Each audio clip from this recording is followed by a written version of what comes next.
Hi hello, నేను మీ కిషోర్. మీ Kishore YouTube ఛానల్కి స్వాగతం.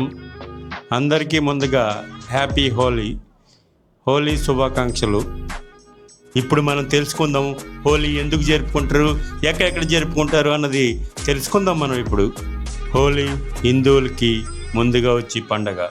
ఈ పండగని హోలీ రంగులతో జరుపుకునే పండగ.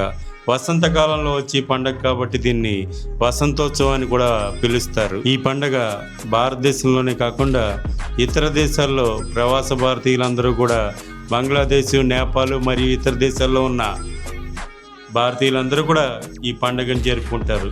దీనికి అంత ప్రాముఖ్యత ఉంది. హోలీ కథ. భక్త ప్రహ్లాదుడు, హోలిక.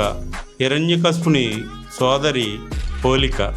హోలికను హిరణ్యకశిపుడు భక్త ప్రహ్లాదుని అంతం చేయుటకు, అగ్నిలో దహనం చేయుటకు హోలికను పిలుస్తాడు. హోలిక తనతో పాటు అగ్నిలో కూర్చోబెట్టుకుని దహనంలో హోలిక దహనం అయిపోతుంది.